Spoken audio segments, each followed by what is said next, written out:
Nashville's housing market is getting walloped by a wall of inventory right now that is causing prices to start to go down. You can see the Nashville Metro now has 8,100 homes for sale. This is the highest level of housing supply going back at least 9 years, indicating that there's a sell-off going on in the market. The sell-off is especially severe in Davidson County, where inventory is now 67% above the long-term average. And the more that this inventory grows in and around Nashville and the rest of Tennessee, the more downward pressure there will be on home prices in 2025. In fact, we are already seeing home price growth slow significantly, which is welcome news if you're a home buyer. So you can see over the last year, home values in Davidson County are only up 0.7%. So they're flat in Davidson County, whereas they're up 4.2% in Williamson County to the south. So we have some regional differences around Nashville in terms of home price growth that you also have to pay attention to. However, I feel fairly confident in forecasting that most of the Nashville metro will experience declining prices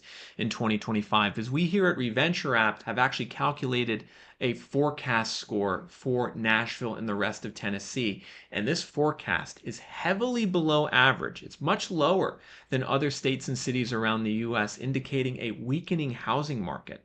Let me show you actually what I'm talking about. If we go on Reventure App and hit home price forecast score, we can see Tennessee, the state of Tennessee, has a 39 out of 100 home price forecast, which is one of the lowest in the US. This is a score from 0 to 100, and the lower the score is, the more likely it is that prices drop into the future. You can see the only states that have a lower score than Tennessee are Utah, Texas, Arizona, Colorado, Florida, and Washington, D.C., which isn't really a state. And when we go here to the Reventure App home price score conversion chart, we can see a score of 39, which is close to 40, corresponds to roughly minus 2.6% forecasted price growth over the next year. So that's our forecast at Reventure App for the state of Tennessee, minus 2.6% over the next 12 months. Now, you can see a year ago, our price forecast for Tennessee was a 48 out of 100, which was much closer to normal. So a 48 out of 100 is close to 50, which is 2%. So our forecast last year was around 1.5% to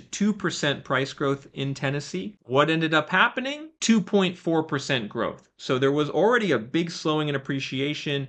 It's already down to 2.4% year over year, roughly in line with what we forecasted a year ago. Well, now we're forecasting prices to firmly go into negative territory as 2025 goes on in Tennessee. And this is ultimately good news if you're a prospective home buyer in Nashville, because this is a market that just boomed way too much during the pandemic. I mean, prices went up 50, 60% over 5 years. For the first couple of years of the pandemic, the rents also went up a lot. Since then, the rents have declined.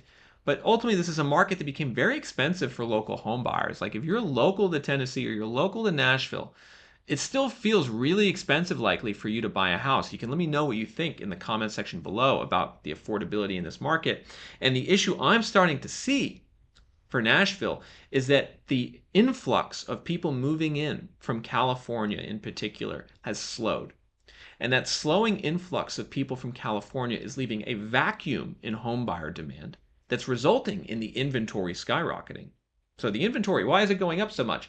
There aren't as many buyers coming in, right? For instance, take a look at this, everyone. Nashville added 15,000 net people due to domestic migration in 2024, meaning 15,000 more people moved into Nashville than moved out. You can see that was the highest growth of any metro in Tennessee. Knoxville was number 2, adding 9,000 people net migration. Chattanooga added 4,700 net migration. But actually, one way to think about this is the migration relative to the size of the population. So on Reventure App, if we hit domestic migration percentage, you can see Nashville actually only grew by 0.6% due to the amount of people moving in. So that growth in percentage terms was well off the pandemic peak and was actually below the long-term average. Now that might come as a surprise if you live in Nashville, because I actually did live in Nashville for a year and a half. I actually still spend a lot of time there. I actually might move back there, little teaser. And a lot of the locals talk about all the people moving in. That's like the big talk of the town, all the people moving to Nashville.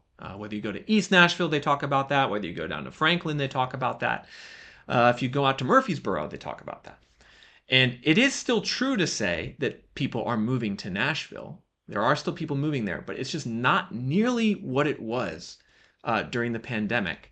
And I think for some of the people that work in real estate in Nashville, this is a struggle because, you know, the prices went up so much that the only people who could really afford to pay those prices were the rich people moving in from California and the occasional person moving in from New York. So now that there's fewer of those California and New York home buyers, like, you know, if you're a realtor in Nashville, like, what do you tell someone who's trying to sell a house and still trying to get the prices from 2 or 3 years ago? If you're a realtor in Nashville, you can let me know if you're dealing with that. I hear down here in Florida complaints about that all the time. You know, people are complaining that, like, the sellers, they just don't seem to understand that the market has adjusted, and they remember what their neighbors sold their house for 3 years ago, and so they just still list their home at that price. Like, they're like, no, I need 900,000 for this house, no, I need 500,000, when really the market clearing price is 10% lower, 15% lower. But we're in this kind of weird state in the market where sellers yet don't want to admit what's going on. So this is another important point to understand. If you've been waiting a while to buy a house and you're saying, like, why isn't it cheaper yet? Understand that housing downturns are slow. A seller is not just going to automatically reduce the price to the market clearing price. Maybe a home builder will. I was just in Murfreesboro last week and I saw lots of discounts on new build homes. Home builders are kind of, you know, they get with the times, they get with the market, they'll lower the price to sell the house. But someone who's lived in their house for 5 years, or maybe they bought it at the peak of the pandemic in 2022, it's going to take them a little while to get around to the idea that they're going to lose money. It's going to have to, you know, the house is going to have to sit on the market for 6 months in some cases before the seller will reduce prices to where they need to be.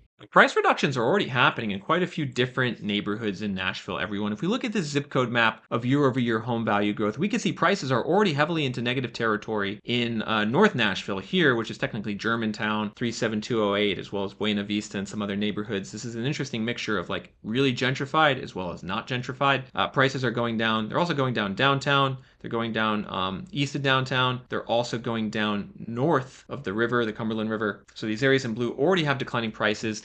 Meanwhile, the areas that are performing best are to the south. Like, prices in Brentwood are still up 7% year over year. So Brentwood is still doing well. There's a lot of wealthy people buying there. The typical value of a house in Brentwood is $1.15 million. A lot of people don't realize just how wealthy these areas to the south of Nashville are. If we change the data point on Reventure app to median household income, you can see the median income in Brentwood's $161,000. You can see the median income in Franklin is $151,000 to $125,000. So these are some of the wealthiest areas actually in America to the south of Nashville. It's actually one of the most kind of segregated markets in terms of wealth.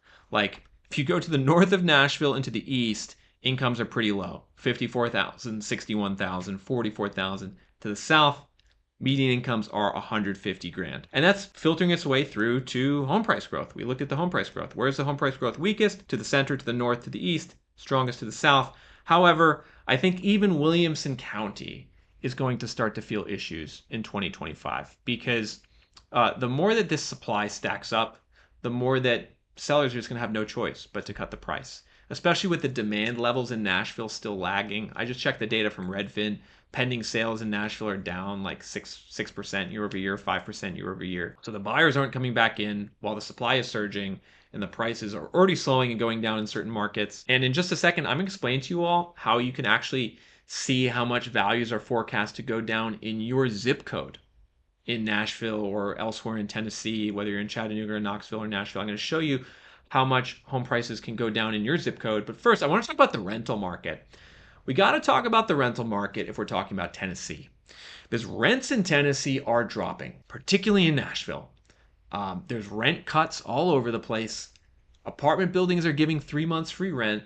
There's lots of vacant units. Almost, I think, 8% of all the apartment units in the metro are vacant.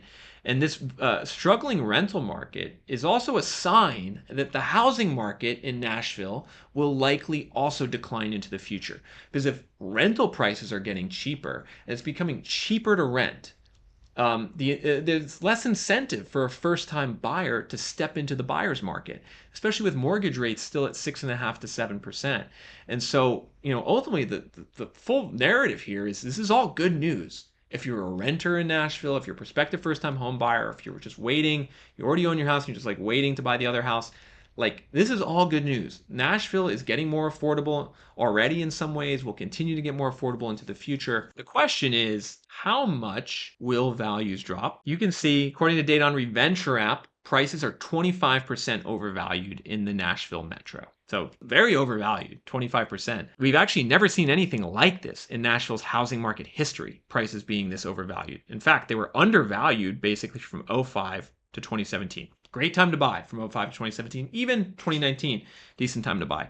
Now, not so much. Values are really overvalued. What this means is that if you buy in an overvalued market, it's just going to be harder to earn future appreciation. It's going to be more likely that prices drop. Could they drop by 25%? I think that is a feasible possibility if we continue to see this for sale inventory on the market go up. So right now, the for sale inventory is about 35% above the long-term average. If this for sale inventory gets to 50% above the long-term average, kind of like it is in Florida, I think you're going to start to see some big declines. Interestingly, the price cut rate in Nashville is 23%. That's actually down from the last 2 years, but it's still above the long-term average, while the days on market is all the way up to 47 days. It's probably the biggest indicator of a slowing market. The long-term average for DOM in March is 32 days. We're at 47 days on the market now. So take these statistics together, everyone, like skyrocketing inventory, price cuts still above average, DOM at the highest level in a decade. It's all telling you it's a slowing market. It's going to get better for you as a buyer in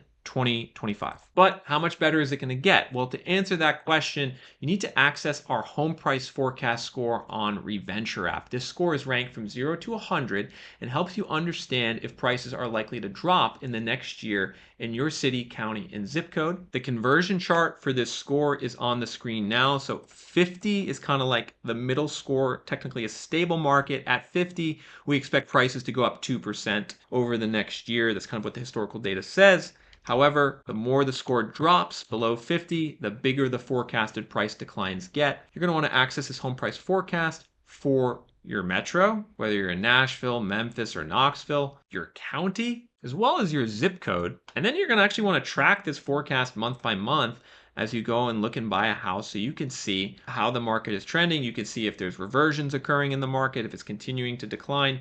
And remember, this is a forward 12-month score. So when you see March 2025 score of 29, that's telling you over the next 12 months, we're forecasting prices to drop by about 7%. You can access that home price forecast score by signing up for a premium plan on Reventure app at a cost of $39 a month or $399 a year, which is a 15% discount to the monthly rate. Our annual plan is actually less than 0.01% of the cost of buying a house in Nashville. Very affordable price for peace of mind about where the market is trending into the future. So head to www.reventure.app right now and sign up for a premium plan.